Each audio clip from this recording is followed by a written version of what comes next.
Hello and welcome back to more Final Fantasy VII. In the last part we made our way to Cosmo Canyon and kind of got an explanation to how exactly this planet works.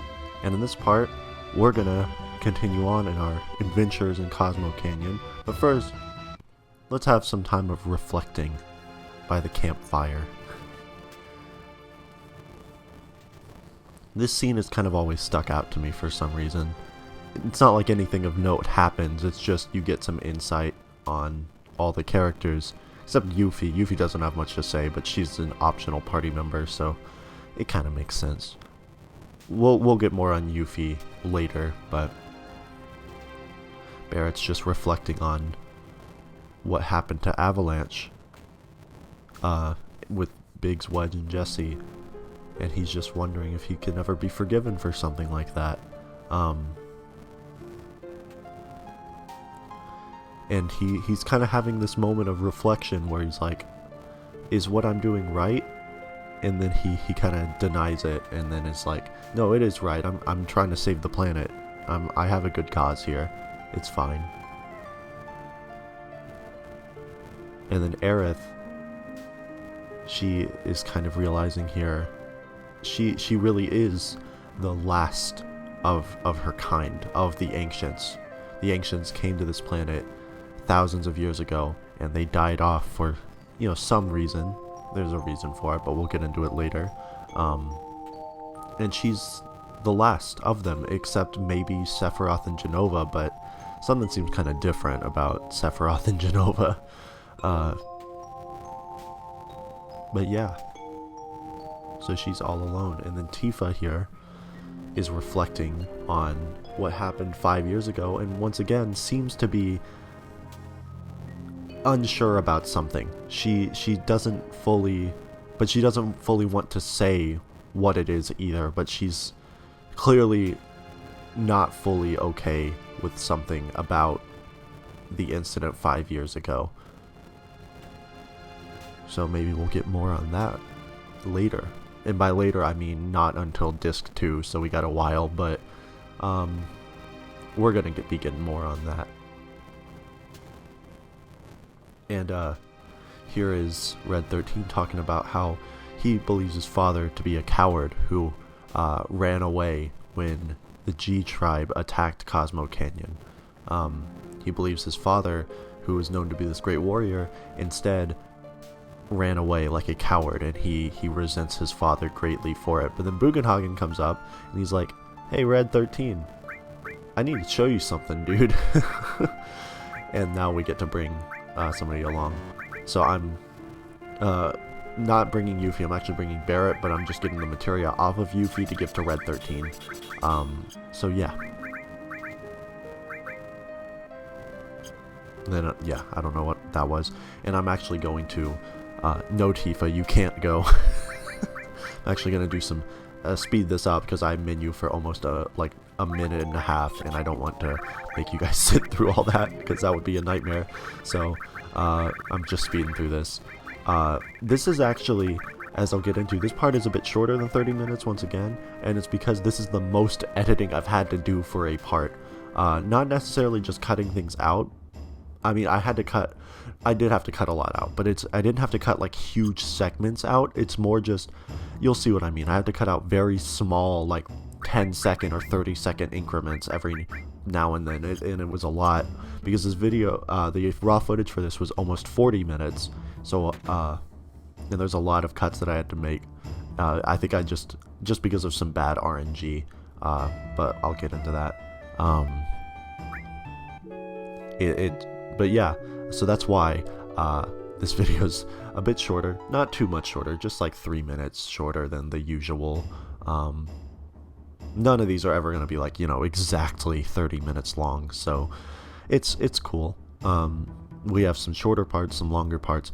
We're getting through the game at a, like I said in the last part, we're getting through the game at a very good pace, actually. So it's a fun time. And there I am missing the stairs in this pre-rendered background. But once again, just to go on with the idea of like, the art style really shining through here. like every location being unique. This is another location that like no town in this game looks like another town, except maybe like Nibelheim and Calm look kind of similar, but that's it. And Nibelheim, you know, Nibelheim's destroyed now, but you know, the incident 5 years ago, it looks, that and Calm look pretty similar. But other than that, every town in this game has its own look, and it stands out a ton from other towns, from all the other towns of the game, and I love that about this game. Every location is memorable, not only because of stuff that happens there, but also just visually, it's very memorable. And I think it's fantastic. A lot of towns, like I said, a lot of towns in RPGs kind of like to blend in together from each other, especially in the earlier Final Fantasies. Final Fantasy 4, 5, and 6 kind of have that issue where a lot of towns just kind of blend together. And 7 just annihilates that issue. And so do 8 and 9. Every town in those games, especially 9, look really, really unique and stand out from each other, and it's great. I also love this effect where the audio is slowly fading out as you climb deeper and deeper into this hole. And we're actually heading into a dungeon, and the reason I had to cut so much out is because I don't know what happened here, but the encounter rate here, I just got super unlucky, I think, because I never remembered this encounter rate being this high, but I got into just battle after battle after battle in this place, and it doesn't usually happen. I show off all the, you know, all the new enemies and stuff first, but then I kept getting into battles, and it was crazy, and I was like, what is happening?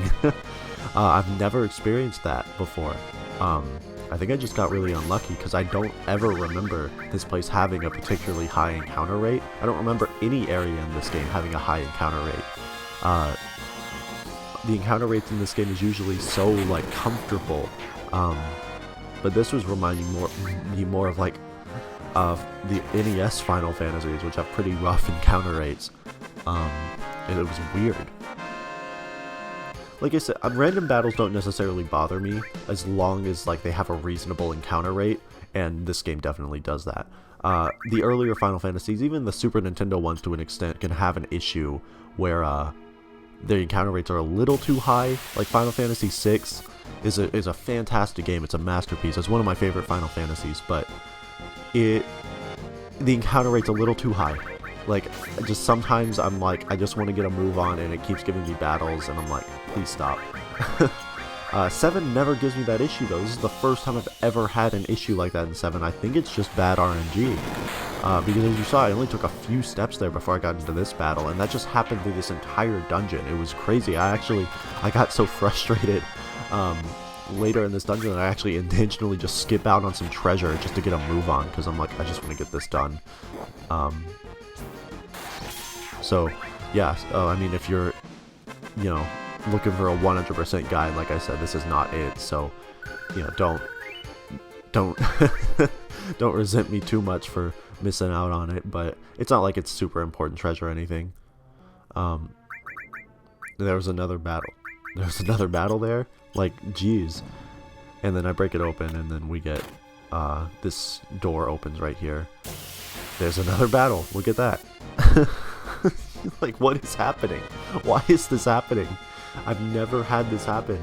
But, like, assuming you don't get bad luck like I do, this dungeon is really not that bad. There's one little thing that might throw you off, because if you're playing this game on the recent releases, it has analog control. Like, not, like, full analog control, it's still 8-directional movement, but, like, you can use the analog stick to move, and that automatically has the run button.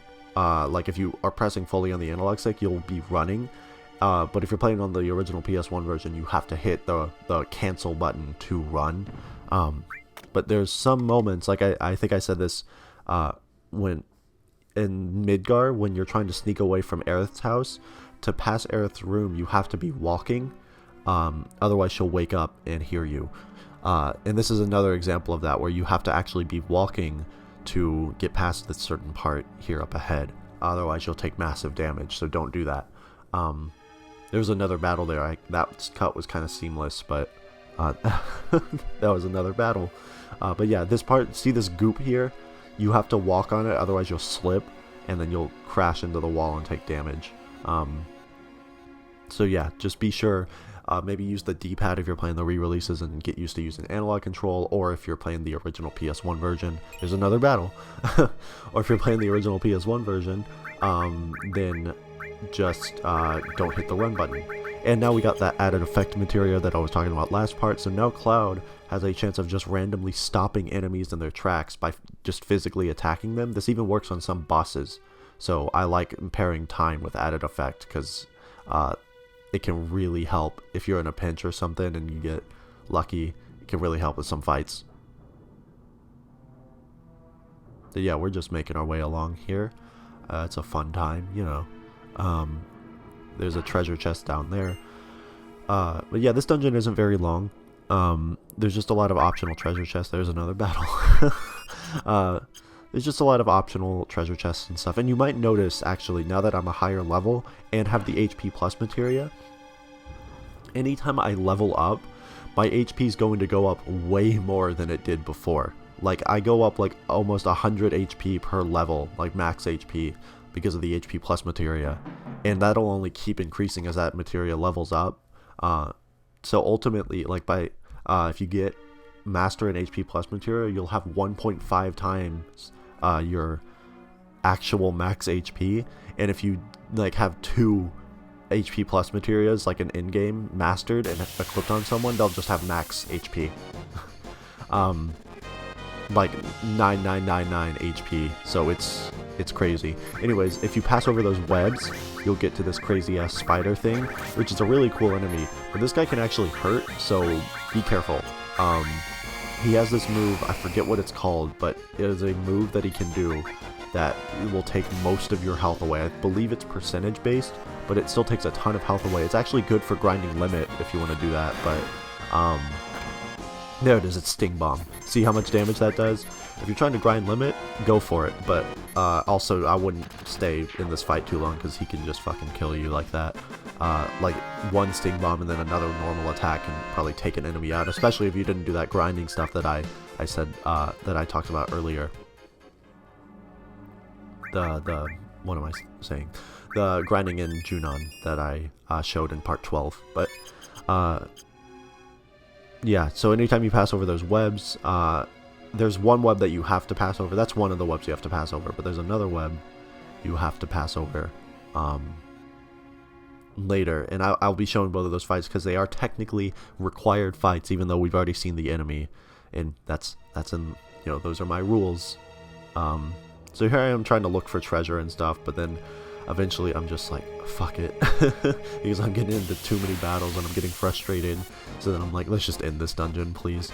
But first we gotta show off this other spider enemy. Like I said, we've already seen it, but it's a required fight, so I felt the need to show it off anyways.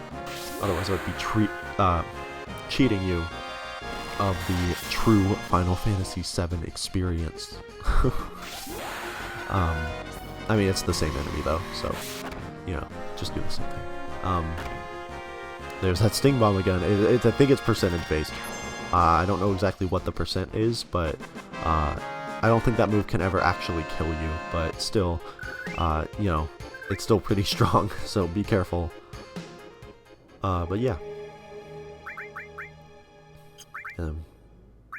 Oh, I'm just using potions now. Okay.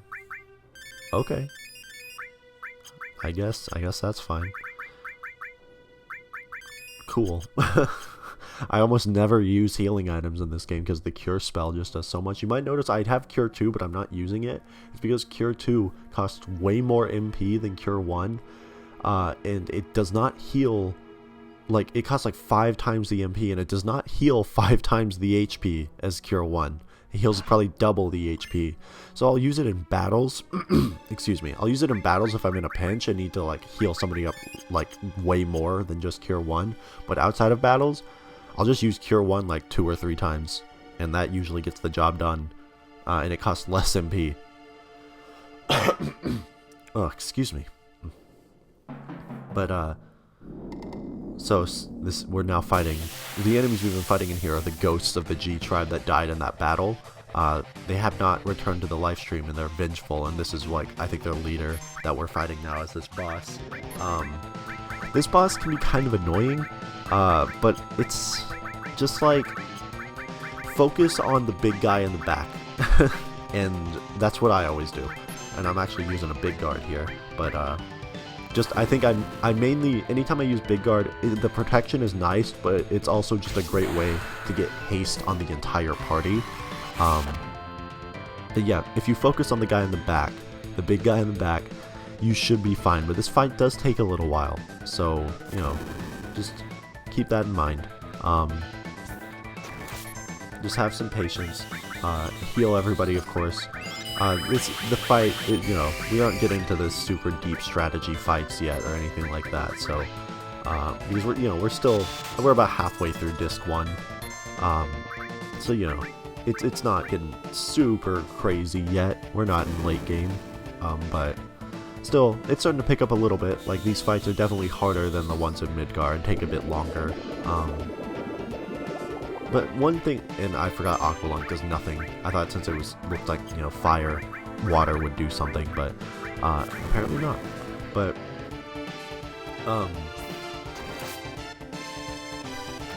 one thing I do very much like about this game is boss fights typically don't take too terribly long. Like, it's rare for a boss fight to take over 10 minutes, which is great. Because other RPGs have an issue with boss fights taking like 5 years. Final Fantasy X is one of those. Boss fights can take forever in Final Fantasy X, and in late game, unless you do the optional stuff to get like, you know, really huge damage dealing weapons and stuff, enemies can take forever to beat, just regular enemies in that game. And that's just kind of frustrating.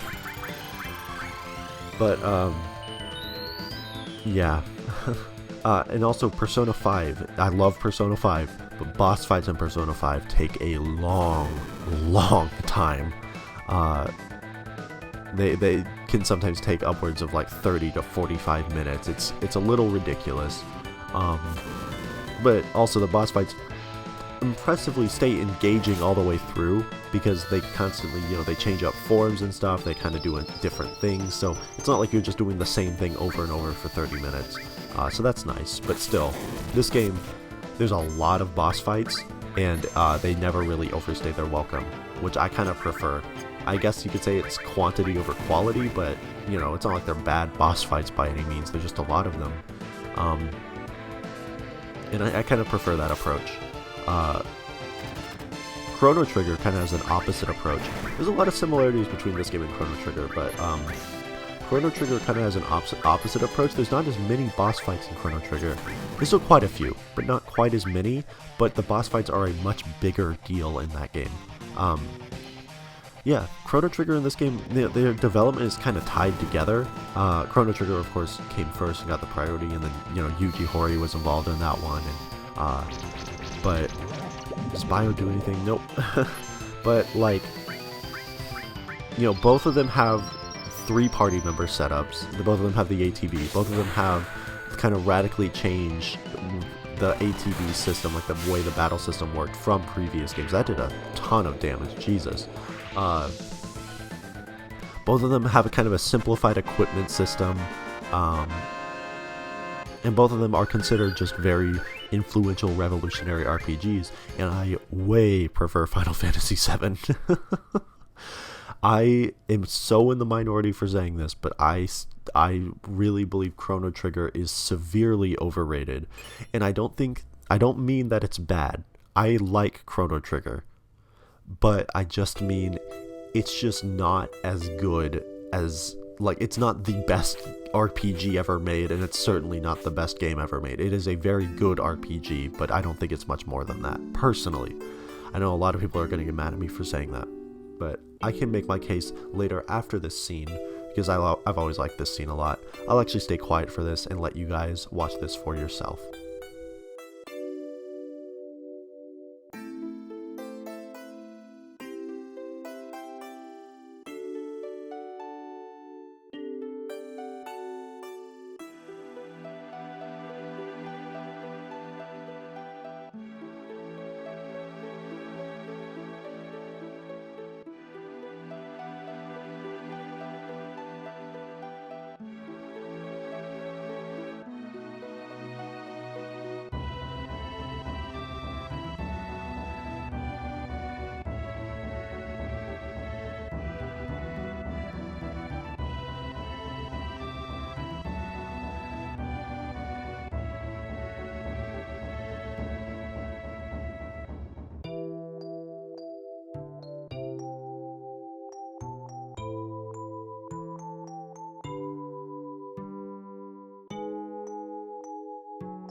That's always a very nice scene.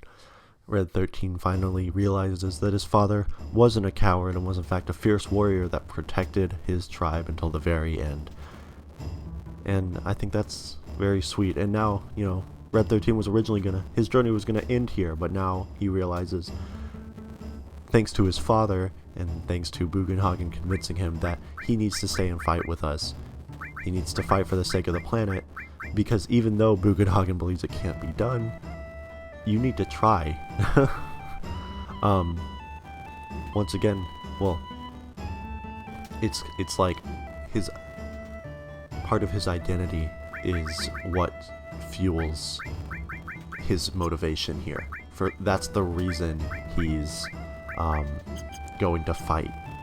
And that actually gets into what I believe, there's a ton of debate about this, but what I believe to be what this game is about, which is identity, more than anything else. Of course, there's a lot more going on, but the main idea behind this game, I think every Final Fantasy, at least every story-driven Final Fantasy, has kind of a main thing about it, like one main idea that the story is centered around. Like, for example, Final Fantasy IV is all about morality and good and bad. Final Fantasy VI is all about hope and never losing hope, even in the worst of situations. And I'm speeding this up too, because this is like a 2-minute menuing session. Jesus fucking Christ. But anyways, Final Fantasy VIII is about love. And Final Fantasy IX, fittingly enough, because it was the last game that Hironobu Sakaguchi, the creator of the Final Fantasy series, worked on, like with a major creative role, is about mortality and life and death. And this game, I believe, is about identity more than anything else, and it's because, as you'll see, every character in this game is fueled by their motivation is centered around their identity. Their past, who they are as a person, is what fuels what they go through and what happens in this game. You already seen it with Sephiroth. Sephiroth, his identity, his relationship to Jenova. I forgot Aqualung doesn't work against these guys. Oh god, excuse me.